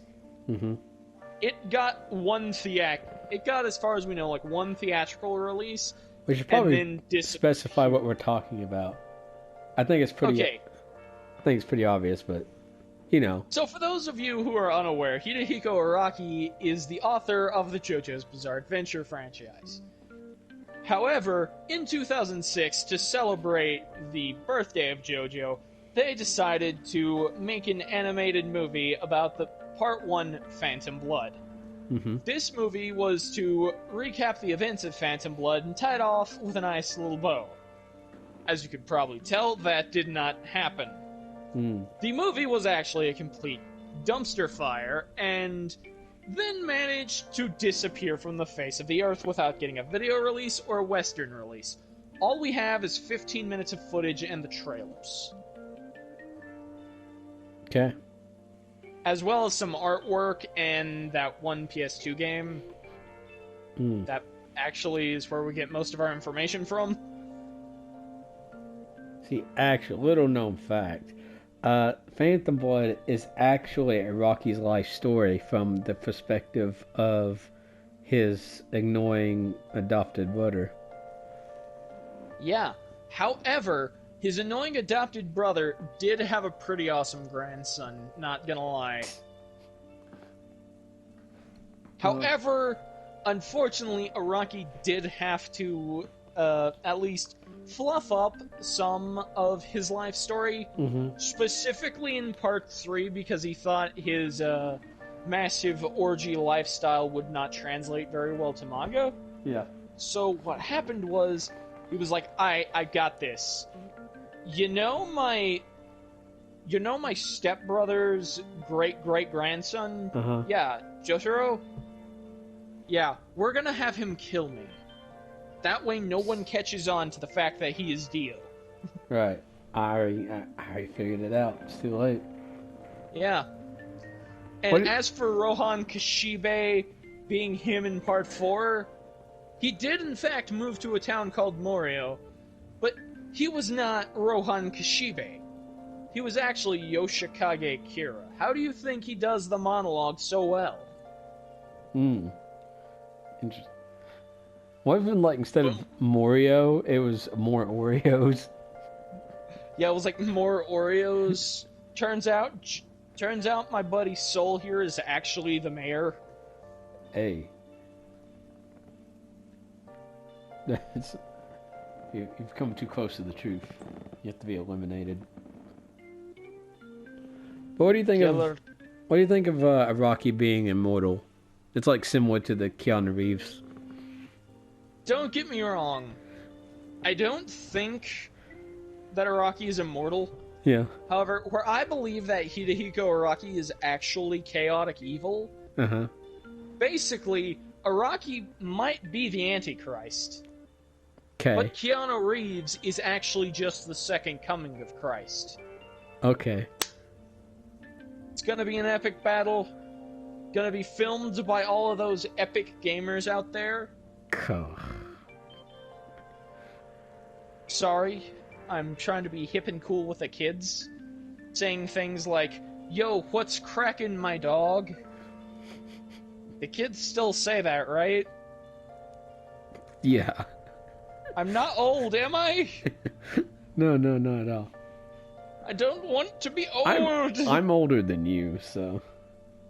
I don't want to be your age. You're old and weird. And you've got pale skin and you hate sand. And you got pointy ears and teeth and glowing eyes and wait, you're a vampire. Okay, anyway, so what are your thoughts? Did Araki have something to do with the Phantom Blood movie's disappearance? I don't know, because, okay, think about this from the point of Araki. We're probably kind of like mine, and we're both artists. There's definitely a, I guess, shame in creating something you're not proud of. So yes, but Araki had nothing to do with the actual production. I don't think No, I know what the Phantom Blood movie was. What? It was the Dragon Ball evolution of JoJo. Was it? I mean, basically, from what I can tell, it is the reason we have the actual adaptation we have now. What? Because Araki was that angry with them, he took the rights from APB by force. Yeah, wasn't. APPP. I may be making this up, but didn't, like, Akira Toriyama get so fucking pissed that Dragon Ball Evolution he started making manga again? Yeah, he's the entire reason that the two Dragon Ball Super movies, from what I can tell, exist. Because he was just so angry that no one involved in Evolution bothered to ask him for his insider help. Yeah. Okay. Instead, they were like, let's rip off everything except for our source material. Avatar, the Kamehameha is just airbending. Yeah. I mean, so, what if that was the entire plan of Dragon Ball Evolution? If that was the entire plan, good on them. However, that was not the plan. Oh, worked out in the end, I guess. I mean, I guess. I still haven't actually watched Super. I've just seen the 2 movies, and they're alright. They're okay. They get a fine Jesh seal of approval in my book, I guess. Especially the Broly one. That is actually really good and better than I expected. Oh yeah, you can tell Toriyama had like a good amount of influence on the Broly movie. Yeah. Anyway, we're getting off topic. I don't know what you mean. Well, you see, we're talking about Dragon Ball instead of JoJo, a much better series in my eyes. I mean, yeah. Not wrong. Let's get back to really buff guys just beating the crap out of each other with sunshine karate. I mean, that could technically be either. Would it be sunshine jujitsu? I guess Dragon Ball would be more like moon karate since, you know, Saiyans get stronger. Well, they turn to a grade 8 at full moon, but... No, you see, Hamon, that actually relies off of breathing in the sun. From what I can tell of Dragon Ball, that is mostly just people breathing and channeling their ki. Yeah. It has nothing to do with the sun. I mean, Demon Slayer has a very similar thing to Hamon. Breathing and they can manipulate elements. And all the elemental breathing techniques stem from the breath of the sun. So... Anyway, I gotta drag you back to this topic because I want to know your opinion. Mm-hmm. Did Araki have something to do with Phantom Blood's disappearance? I'd say yeah, because it says before, but... Okay, me and Araki are both artists, but as you can tell from Araki's work, he's more... what would be the word? Not passionate. Passionate, definitely, but... He's more out there. And so I could see him doing something like he's ashamed to even be associated with this and just rips it. I don't know. I could totally see him doing that. Well, Soul, I'm actually about to jump in here and disagree with you. Mm-hmm. Believe it or not. That's never I happened don't think before. Araki had something to do with the Phantom Blood movie disappearing. Okay. Because... just hear me out here. Mm-hmm. He let the 1990 OVAs and the early 2000s OVA happen and be released. That's a good point, but... Because those adaptations, they go from bad to god-awful to even worse. The only thing good to come out of them is the weird redesigned Dio and the look of Star Platinum. So, wait. Everything else was a tire fire. Okay, pretend that I'm right for a second. If he were to let the OVAs go, but, like, had to annihilate the Phantom Blood movie, how bad would it have to be? I'm pretty sure it had to be super bad because it cut out the best character, Speedwagon. However... Wait, did the OVAs come out before or after the Phantom Blood movie? The OVAs came out before... Okay. Because there was Part 2, which actually was the first one to come out. Mm-hmm. Part 1 to fill in the first part of Part 3's story. Mm-hmm. Then in 2006, they decided to start doing movies. Maybe Araki regretted letting the OVAs out and didn't want it again. I mean, it's possible, but you gotta remember, the first one to be released, you can't find it sold anymore. Yeah, like, they took it from shelves and they charge a hefty price on eBay for it because in one scene, Dio is shown reading the Quran. Okay. Yeah, I just thought that was of note.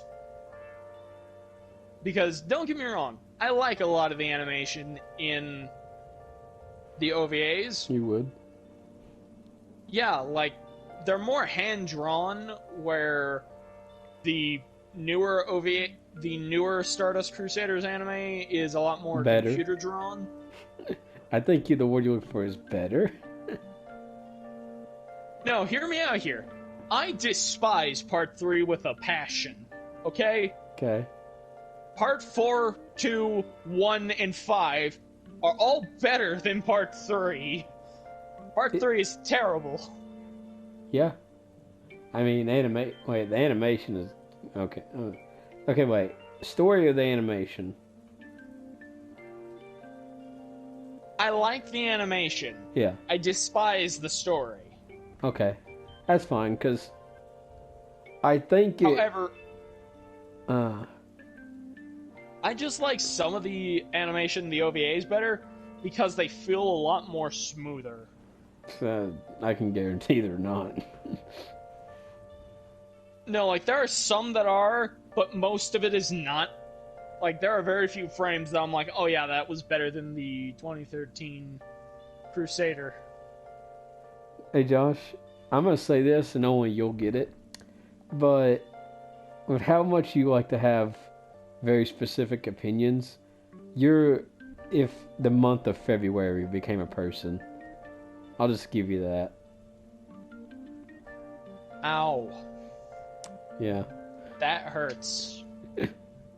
Especially coming from you. Ow. What month am I, Josh? What's like the month that everyone... You are September. Because you're the month everyone forgets about.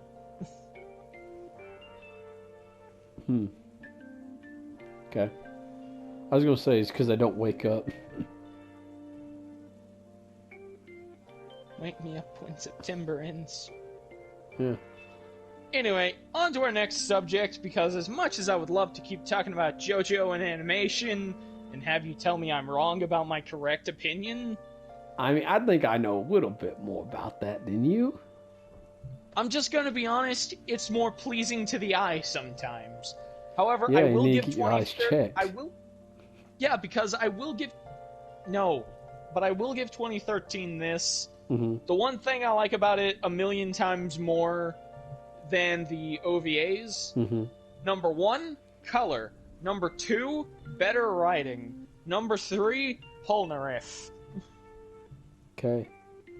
And, Joseph Joestar. Oh my god. Kermit the Purple! Uh, I swear to God, if Kermit Purple is not on the board this episode, I'm going to be sad. What board? The picture, the one I'm tapping on right now. Well, I wouldn't know what you're tapping on. No, I've got my hand on the board. Well, you mean like the thumbnail, not the video, because that'd be I thought you were gonna keep doing like the thumbnail is the picture for the video. Oh, I guess I could do that. I mean, it's nice, it's quirky. Gives it a little bit of personality, I guess. Anyway, on to our next subject. We're gonna talk about Denver International Airport. Okay. So, Soul, Mm-hmm. you wanna know why Denver International Airport is weird? I think you've said, but yeah, continue. Because we don't know what's going on there, and it's obvious that something is happening.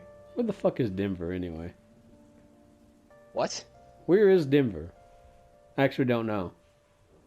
It's in the United States. Well, yeah, no shit, but what? Like, where? Google. Okay, Google. Where's Denver International Airport located? The address for Denver 80249. Denver, Colorado. Oh, Colorado. Anyway, so here's why people think Denver International is weird. Mm-hmm. Number 1, The city of Denver already has another airport in the actual city that is just more convenient. Number 2, the runways of Denver International Airport are shaped like a swastika. Okay. Number 3, the odd paintings scattered around the airport as you're about to board your flight that depict the end of the world, the rise of Germany, and world peace. Okay. In that order, might I add. Okay. Then there's the fact that the people who built the place, the New World Order Construction Company, doesn't exist. Wait. Yeah, wait. New World Order Construction Company. Yes, it does not exist.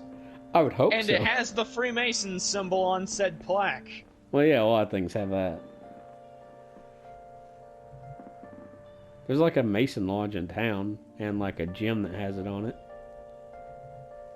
Okay, well, it's about to get weirder because I'm not finished yet. Okay. Stop it, Google! Stop listening! Okay, Google. Okay, so here's how it gets weirder. Yeah. Okay?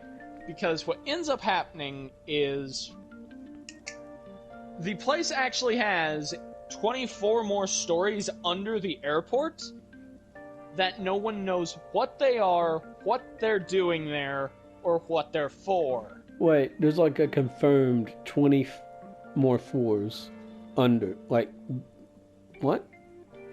I don't know if it's exactly 20, however, there is an immense subway system under the airport that only operates in the airport, not to anywhere else. Okay. It is confirmed that it exists, and here's what they say it's for. Get packages from one place to another more quickly.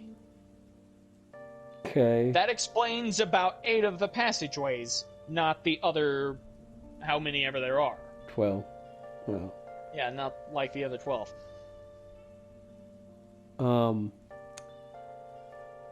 So. Oh, okay. wait. One last thing I forgot to mention. Recently, the airport has come under construction, correct? Okay. Well, they have signs that are constantly, like, mocking the fact that people think something's happening under there. And this isn't even with me talking about good old Lucifer. Lucifer. The giant horse statue that killed its sculptor by its head falling off. I was gonna say, is that what Blue's, like, demon persona is called? Oh god, I hope so. No, but it's like a giant blue Mustang horse with ruby red eyes that, when it was being constructed, its head fell on its sculptor, killing him. And now it haunts the statue and eats burritos on 4/8.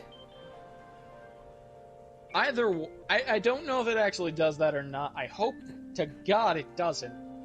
However, I have seen footage of like people passing by Lucifer at night, and my God, does it look creepy. Oh.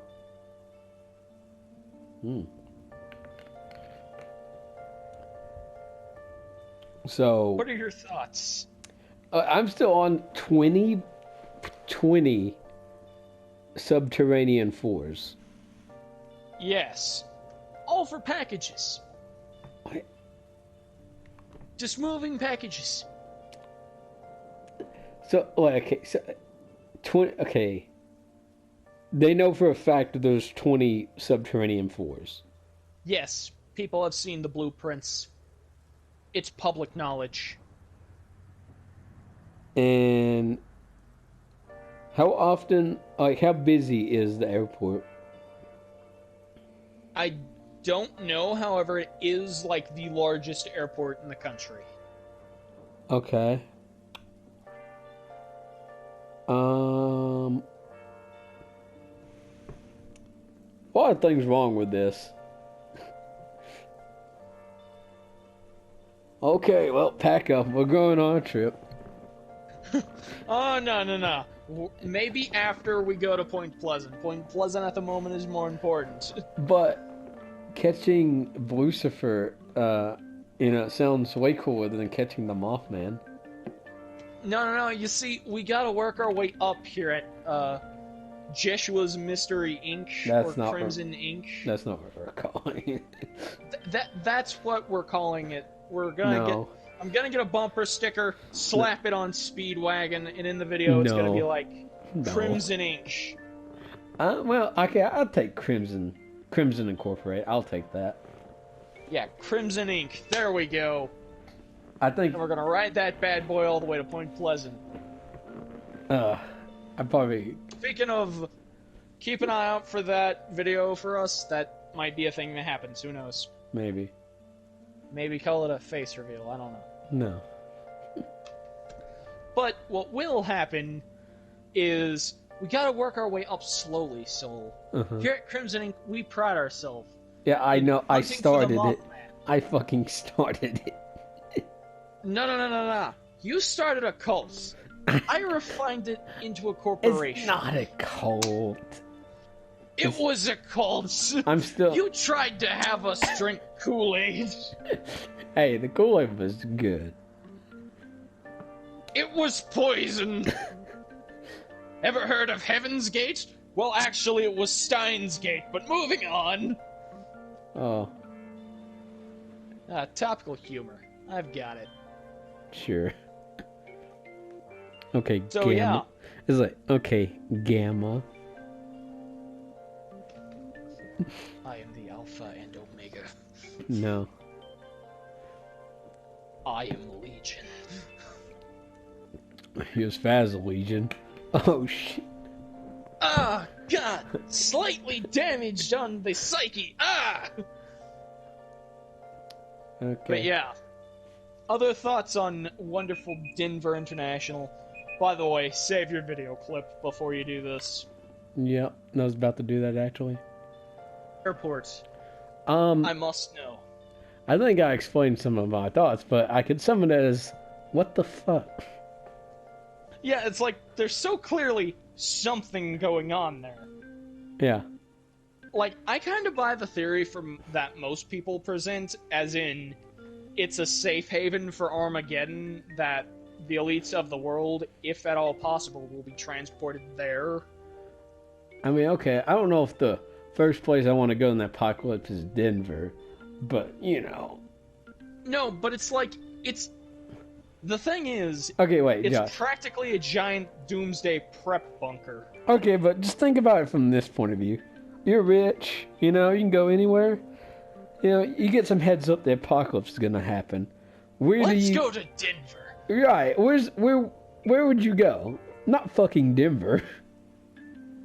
Oh no, you gotta go to Colorado. That way you could have some fun with them South Park boys. That's not a good way to put that. I might want to retract my previous statements. Yeah. Insert Law and Order sound here. Oh no, I'm too lazy. Oh no, I'm gonna make all the extra work for you. Oh. You're welcome. We here at Crimson Inc. I'm we the apply CEO. ourselves. I'm the CEO. Well, I'm the president of the company. That's the CEO. No. CEO is the guy right under the president. President doesn't have to do jack shit. All he does is happen to own it. I made the company. Yeah, but I took it over in a hostile takeover. All you did was add ink to the name. Exactly. Therefore, I did a hostile takeover and became the president of the company. You're the loser. No. I'll tell you what I did. Yeah. Okay, you remember Adolf Hitler? I mean, he wasn't This a very... is gonna- He was kind of an asshole, but yeah, I remember him. Okay, you remember the first time he tried to take control of the Nazi Party and failed miserably? Uh-huh. Currently, I am on attempt number 1. Oh, yeah, that makes sense. Okay, moving on. Crimson Ink, my dude. We just add ink onto the title and all of a sudden, ba-bam. I don't know. The Order of the Crimson Eye sounds much more mysterious. Yeah, but you gotta remember, secret societies are in fact outlawed. Are Therefore, we just make it a company, like, bam! Are secret societies outlawed? I don't think they are. I'm pretty sure they are. I don't think so. Cults kind of are, but there's not really much difference between. Okay, Google. Are secret societies outlawed in the United States of America? Did you have to specify America? I don't understand. Okay, so Google doesn't know, and Men in Black are gonna show up to my house soon. That's good. Yeah.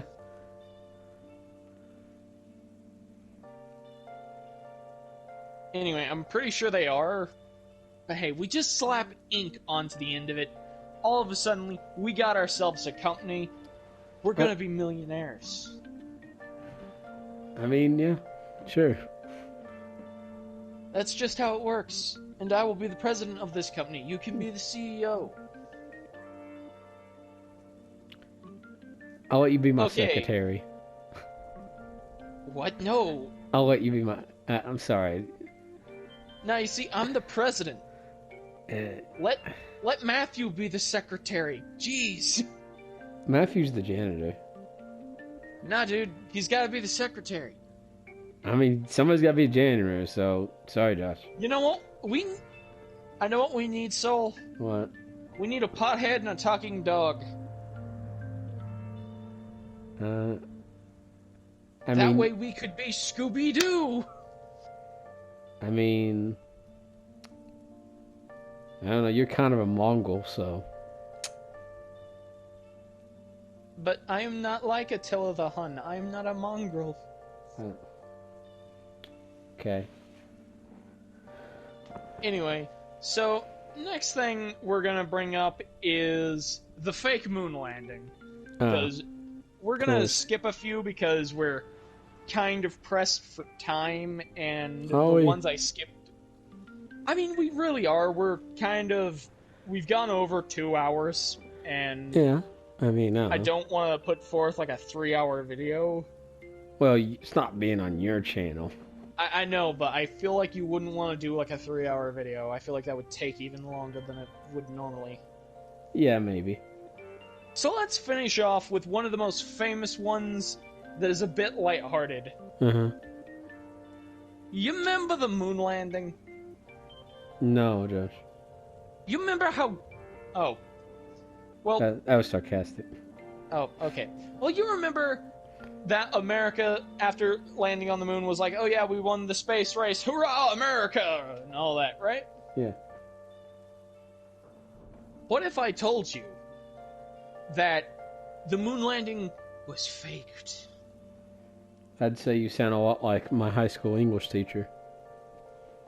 I mean, yeah, I probably would. Did you have her? No, I actually didn't. I only spoke to the woman once about JFK. Of course.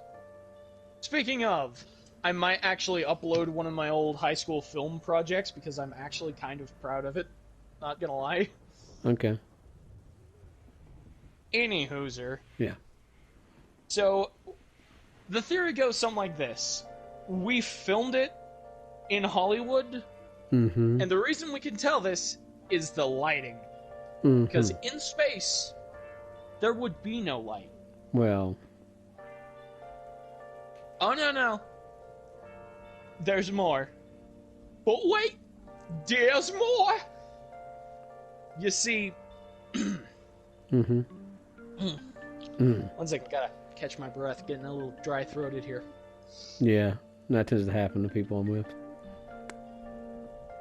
No, Soul, that's not how this works!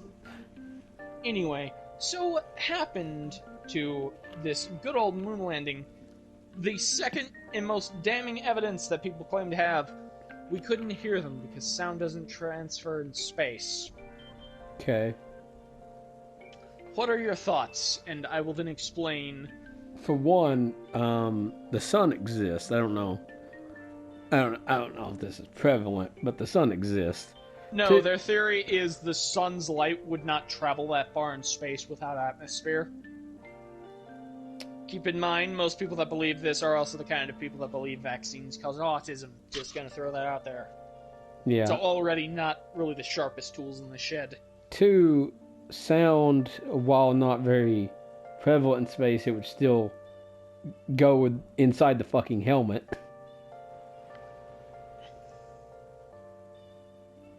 But, you know, disregarding facts and logic, yeah, it makes perfect sense. Okay, well, I'm about to throw probably the biggest fact towards your way. That is the entire reason I believe the moon landing actually happened. Are you ready for this? Because money? Yeah. It would have been cheaper to send 3 men to the moon 3 separate times and make a round trip back. Yeah. Than it would be to afford exactly what we needed to make that kind of a film. At the time. Oh no. Well, yeah, at the time. But hey, it could happen. It could have. However, if it did happen, why hasn't anyone who ever filmed one of these come forward and said something? Or were they all just kind of silenced after the filming? I mean, I'm not agreeing with this theory, but if theoretically, you know, the government did do that, first thing you're gonna want to do, silence every person in the building. Yeah.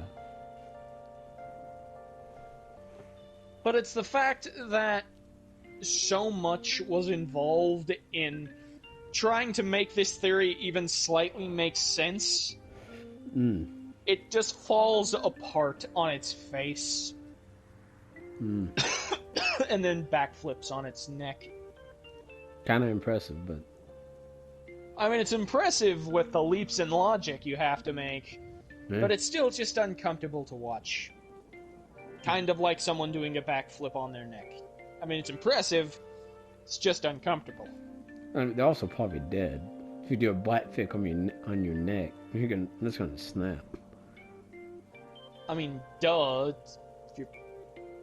The force of your body coming down on your neck would be enough to do that. Yeah, that's what I'm saying. It's like... It's not... I don't know. So, I want to do one last quick little speed round here. Mm-hmm.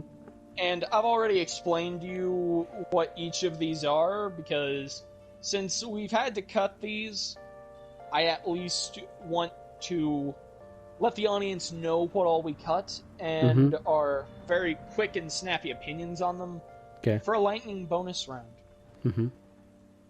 Okay? The U.S. knowing about 9/11. Okay. Or do you want my opinion? I wanted your opinions, but very quick.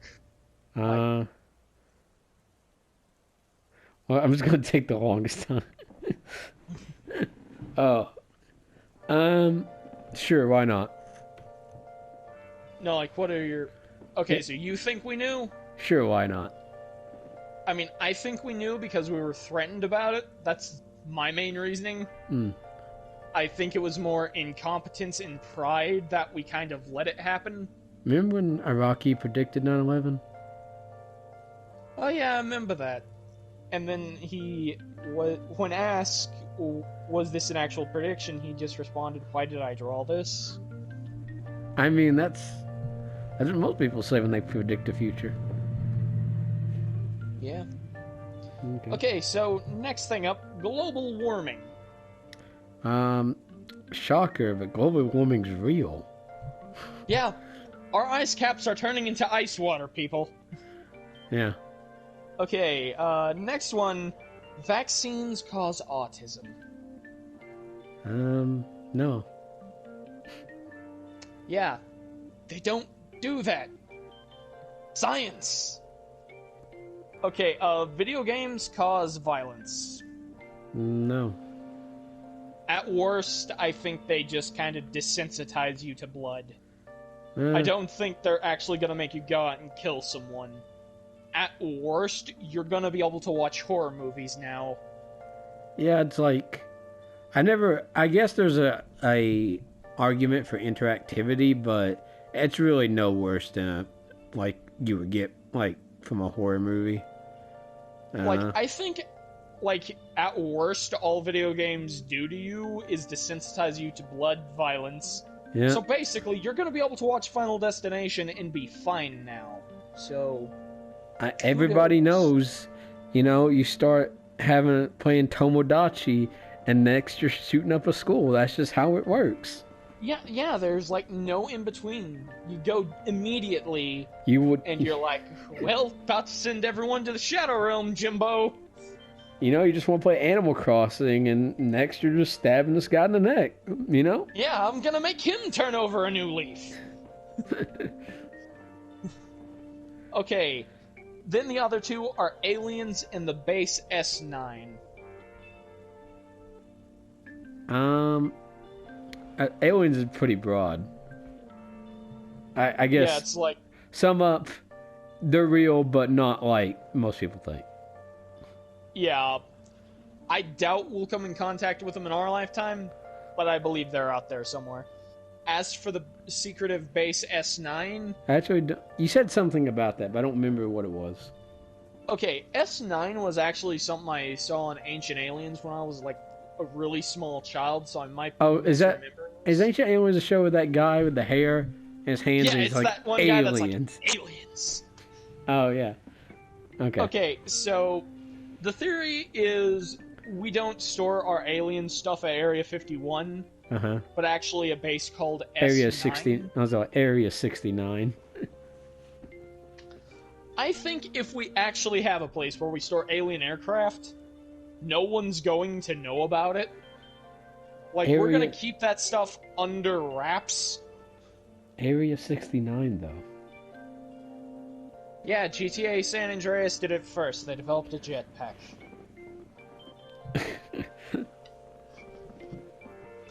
Okay, but that's gonna be all for the podcast today, guys. I hope y'all enjoyed. Soul, sign us out. That's the end of Beneath the Mask episode 2. I'll try to have this out a little bit, but there was some... I'm gonna be nice and call it scheduling mix-ups in the recording process. So they were minor scheduling adjustments. Yes, that. I'll try to have this before the... this will come out sometime in March. Just know that. Besides that, next, what do you think? Next podcast, you think we can get out before March ends? Or... I don't think we're gonna get it up before March ends. However, I do have an idea for what our next podcast should be. Okay. What's your idea? Cryptozoology. It's my turn to write, isn't it? Yes, it is. And I think we're gonna get some interesting stuff out of you, my good sir. Oh, shit. Here we go again. Did you have a better idea? No. If you looked at me, I would just talked about weeb shit, so... I mean, we can do that. Who knows? On the next episode of Beneath the Mask, it might be Mothman versus Alucard from Helsing. Who knows?